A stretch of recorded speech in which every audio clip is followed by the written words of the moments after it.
My name is John Fresco. I'm an industrial designer and a social engineer.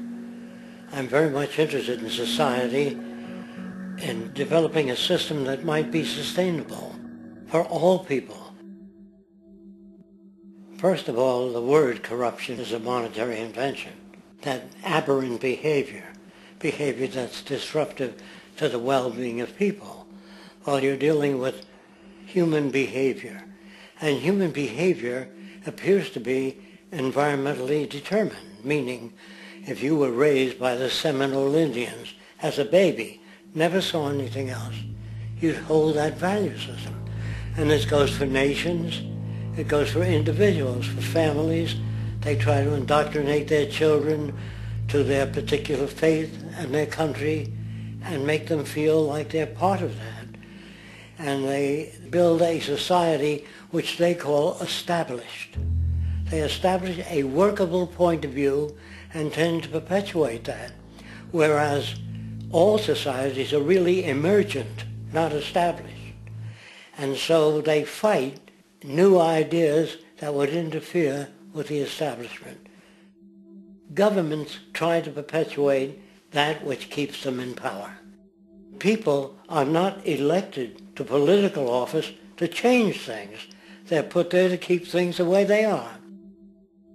So you see, the basis of corruption is in our society.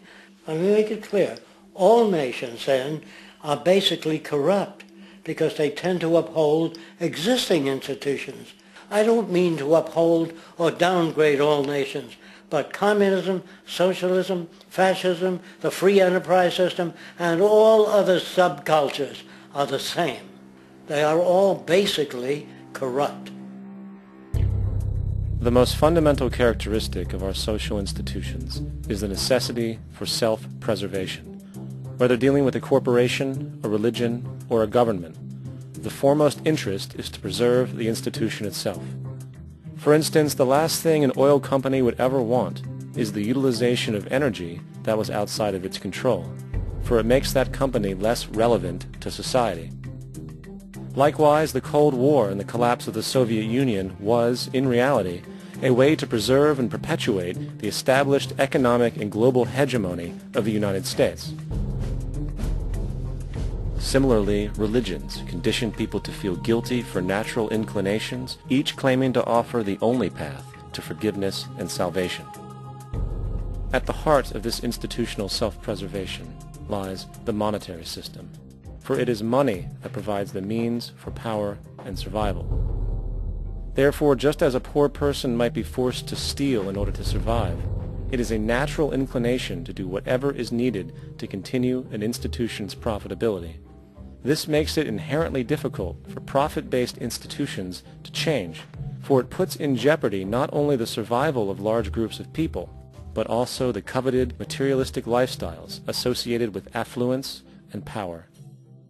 Therefore, the paralyzing necessity to preserve an institution, regardless of its social relevance, is largely rooted in the need for money or profit.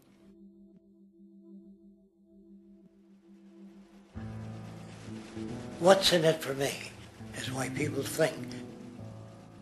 And so if a man makes money selling a certain product, naturally he's going to fight the existence of another product that may threaten his institution.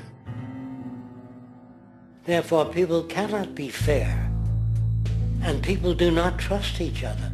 A guy will come over to you and say, I got just the house you're looking for. He's a salesman. When a doctor says, I think your kidney has to come out, I don't know if he's trying to pay off a yacht or that my kidney has to come out. It's hard in a monetary system to trust people.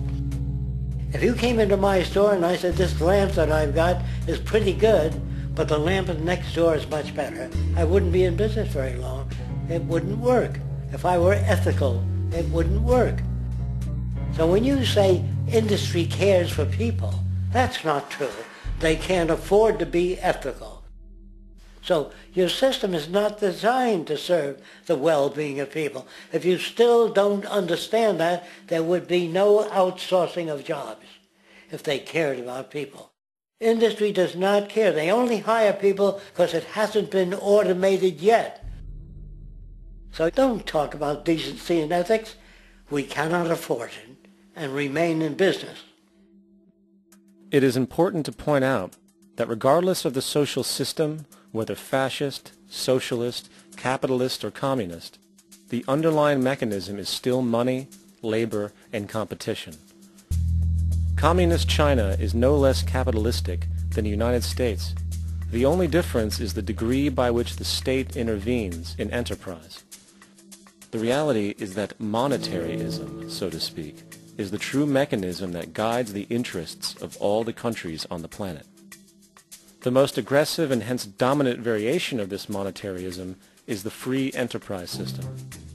The fundamental perspective as put forth by early free market economists like Adam Smith is that self-interest in competition leads to social prosperity, as the act of competition creates incentive which motivates people to persevere. However, what isn't talked about is how a competition-based economy invariably leads to strategic corruption, power and wealth consolidation, social stratification, technological paralysis, labor abuse, and ultimately, a covert form of government dictatorship by the rich elite. The word corruption is often defined as moral perversion. If a company dumps toxic waste into the ocean to save money, most people recognize this as corrupt behavior. On a more subtle level, when Walmart moves into a small town and forces small businesses to shut down for they are unable to compete, a gray area emerges.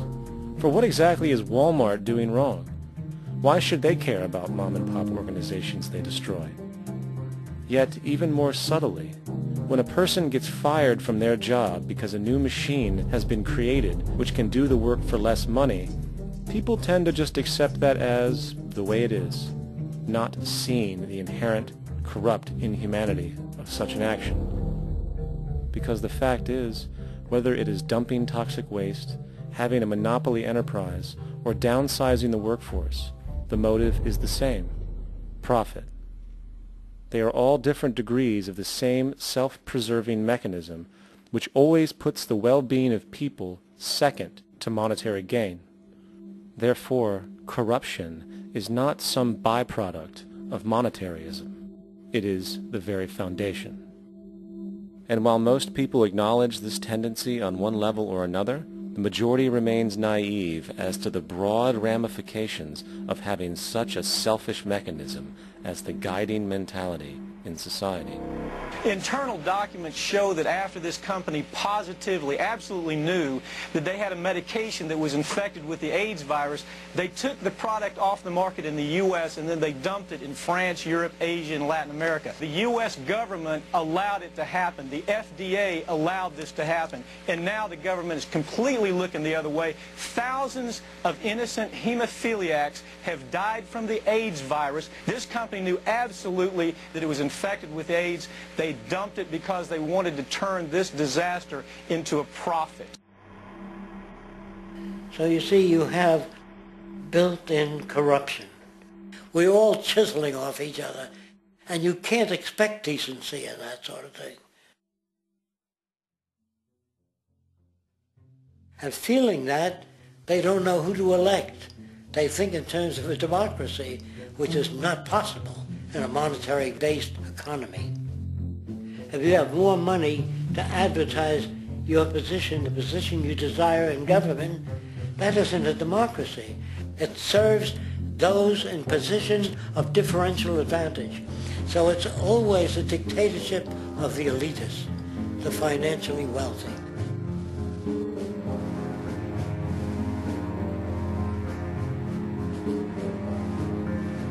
It is an interesting observation to note how seemingly unknown personalities magically appear on the scene as presidential candidates. Then, before you know it, somehow you are left to choose from a small group of extremely wealthy people who suspiciously have the same broad social view. Obviously, it's a joke. The people placed on the ballot are done so because they have been pre-decided to be acceptable by the established financial powers who actually run the show. Yet, many who understand this illusion of democracy often think If only we could just get our honest, ethical politicians in power, then we would be okay. Well, while this idea, of course, seems reasonable in our established-oriented worldview, it is, unfortunately, another fallacy. For when it really comes down to what is actually important, the institution of politics, and thus politicians themselves, have absolutely no true relevance as to what makes our world and society function. It's not politicians that can solve problems. They have no technical capabilities. They don't know how to solve problems. Even if they were sincere, they don't know how to solve problems. It's the technicians that produce the desalination plants. It's the technicians that give you electricity, that give you motor vehicles, that heat your house and cool it in the summertime. It's technology that solves problems, not politics. Politics cannot solve problems because they're not trained to do so.